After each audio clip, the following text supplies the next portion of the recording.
Welcome back, believers. I'm honored to bring you guys another video today, which is titled, Be Careful to Not Accept the Bribes of the Enemy. This is extremely important, and you guys are probably saying, he's saying everything is important in his videos, but it truly is for a lot of reasons, but be careful to not accept the bribes of the enemy. The enemy can be our sinful nature. It could be the devil, Satan, the adversary, you name it. But all of the things or beings or matters that oppose God and oppose His will and His favor and His blessings. So today I wanted to come to you guys out of Matthew 4, verses 1 through 11. This is powerful for a lot of reasons, but I'll begin reading here. I'm out of, the King James. This is King James Version. Verse 1. Then was Jesus led up of the Spirit into the wilderness to be tempted of the devil. And when he had fasted for 40 days and 40 nights, he was afterward and hungered. And when the tempter came to him, he said, If thou be the Son of God, command that these stones be made bread. But he answered and said, It is written, Man shall not live by bread alone, but by every word that proceedeth out of the mouth of God. Then the devil taketh him up into the holy city, and setteth him on a pinnacle of the temple, and saith unto him, If thou be the Son of God, cast thyself down, for it is written, He shall give his angels charge concerning thee, and in their hands they shall bear thee up, lest at any time thou dash thy foot against a stone. Jesus said unto him, It is written again, Thou shalt not tempt the Lord thy God. Again, the devil taketh him up into an exceeding high mountain, and showeth him all the kingdoms of the world, and the glory of them, and saith unto him, All these things will I give thee, if thou wilt fall down and worship me. Then saith Jesus unto him, Get thee hence, Satan, for it is written, Thou shalt worship the Lord thy God, and him only shalt thou serve. Then the devil leaveth him, and behold, angels came and ministered unto him. And I love the ESV version where it says,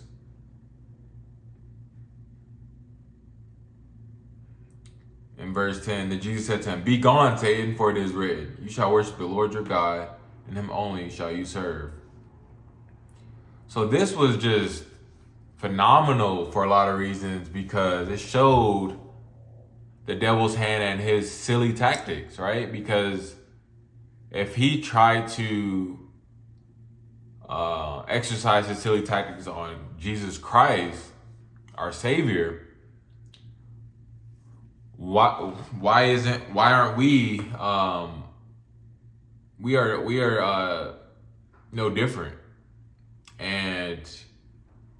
And this speaks to a lot of things. It speaks to how strong that we think we are, or it speaks to how confident we may think we are, or how justified we may think we are.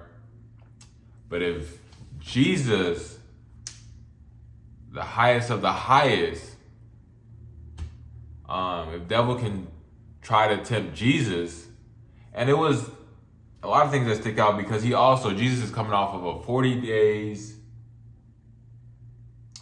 in the wilderness where he's hungry, he's tired, amongst many other things. And the devil likes to come in right there at that crucial point to try to intervene and to get us to revert or to be disobedient from God to earn temporary pleasures that all have a price that, if we really thought about it, we're not willing to pay, because it's eternal damnation. So this is very important. And I found myself this where I'm like, man, if I could do these different deals, or if I could just make money and this, that, and the third, this will solve my problems, or if, God knows my motive. But not knowing that, I began to dilute my spirit because I was so just keen on money and so keen on like how that would solve my problems, when God was really just after my heart, my soul, my faith in Him to provide and to guide me and to help me provide for my family.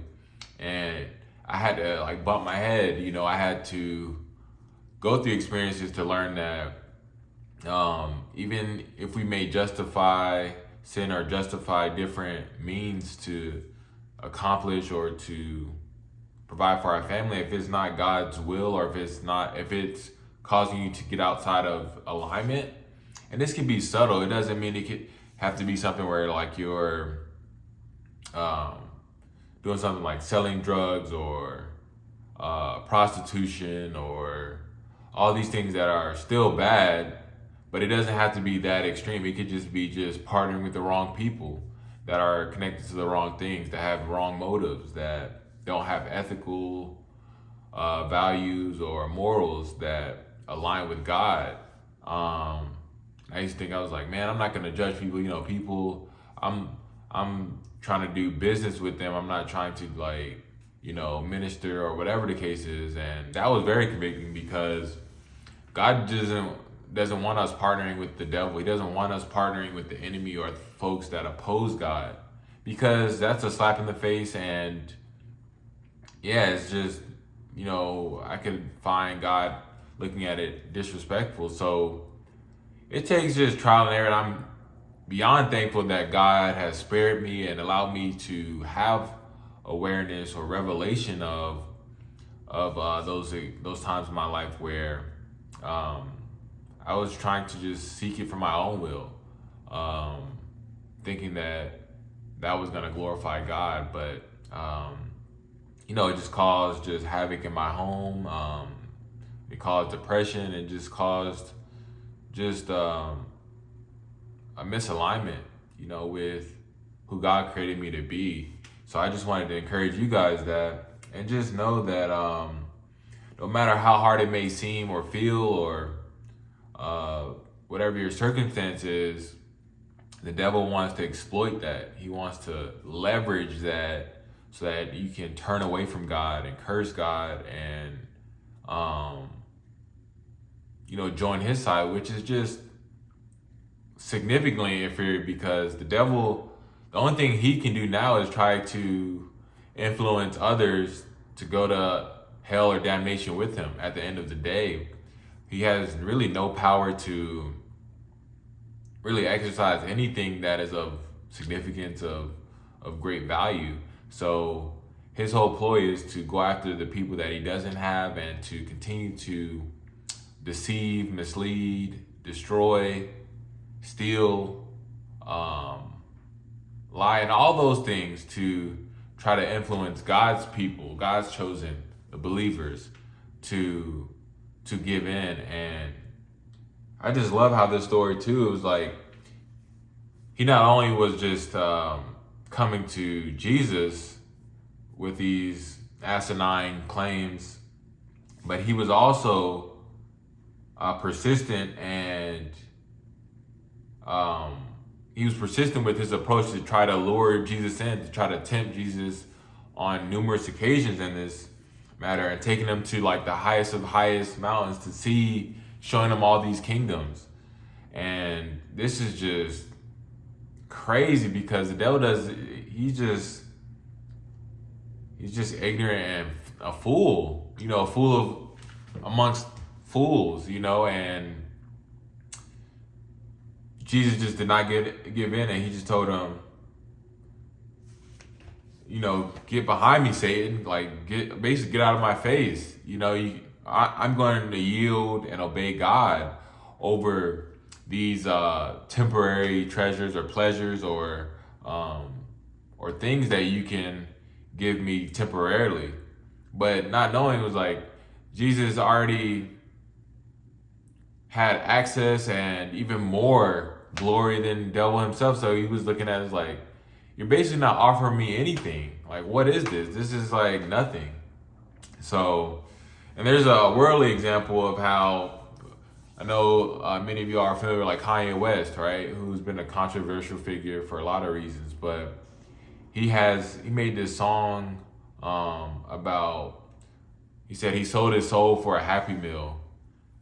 This always stood out to me because you can see how a lot of times, even with famous people in particular, because they're the ones being like magnified and showcased a lot, that that over some time, after some time, they will come to their senses, or they will end up sharing that they made a deal to get fame, to get wealth, to get riches, and the exchange, the deal wasn't worthwhile. And a lot of times this comes with a penalty of death, unfortunately for a lot of them, because that was the price that they agreed to, that they were willing to pay. And that was another thing. Like, the devil can bless you as well. He can give you things. He can give you money. He can give you influence and fame, and all these things that seems desirable, that seems tempting. But in the end, it comes at a cost where you have to sacrifice different people in your family, or even yourself at the end of it all, amongst other things, where you just become a slave to the devil and his dealings. And yes, God is graceful and forgiving, but if it was up to me, I don't like taking chances. I'm not a betting man, so I don't like to take foolish chances like that, to know that at the end of the day, like, this is gonna like cost me my soul, trying to give into the desires of the flesh. So, and it's crazy because it's like, with the Kanye reference, is also showing that, Happy Meals are like a few dollars. I'm not sure what they are now, but it's not anything gourmet. It's not anything extravagant. Well, it might make you feel good initially. You might get a toy and things of that nature, but at the end of the day, that feeling goes away, and then you're left with a meal that's not nutrient dense, that is not long lasting, that basically doesn't really have ultimate value at the end. So I just wanted to just encourage you guys to see it from that standpoint, because nothing in this life that the world offers comes remotely close to what God offers and does offer, and the salvation that is at the end of the road for us. So please just consider that. And even the devil can come in different ways, where he can offer you like a job that takes you away from God. He can offer you, different relationships that take you away from God. He can offer you women, he can offer you men, all these different things that can take you out of the will of God. And if we're not careful, if we're not prayed up, if we're not reading our Bible, if we're not meditating and fasting on the word, we can easily find ourselves in those same situations. And it's only increasing because they're finding different tactics, such as, like, I'm not sure if you guys are familiar with the Universal Basic Income, UBI, right? Where essentially people are not going to have to work, and they're just going to be like cutting checks for everybody to live off of. And of course, this is not just like a free, out and clear type of deal. It's going to cost something. It's going to cost an agreement, something to oblige by the plans of the wicked, the enemy, to receive that. But a lot of us, even in these times, they're going to people are going to start to give into that because they're like, man, I can't find jobs, I can't find work, or I can't make a living, or it's just hard out here. But I encourage you guys not to even give into that, because God always provides. And for you guys who truly believe in God, you can look back into your life, look back on your life and see the testament of that. So don't give into the fear tactics. Don't give into the system and continuing to feed the system through your complicitness and cooperation. Trust in God that He will provide for you. And that's not to say that you won't have struggles, you won't have hardships or things that you have to endure or persevere through. But it goes to show that all of that is for a reason, and it's only strengthening our faith, strengthening our character, so that we can continue to grow in our relationship with God, which is far more important than these things that the world has to offer. So please stay encouraged. Please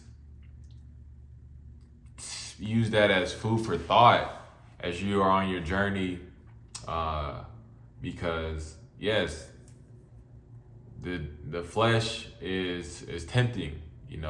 Money and riches and all those things are tempting, and when we're most vulnerable, that's when the enemy comes in to make offers and deals to us in different ways. So please be discerning, and thank you guys for tuning in. I hope this provided value, and until next time, peace.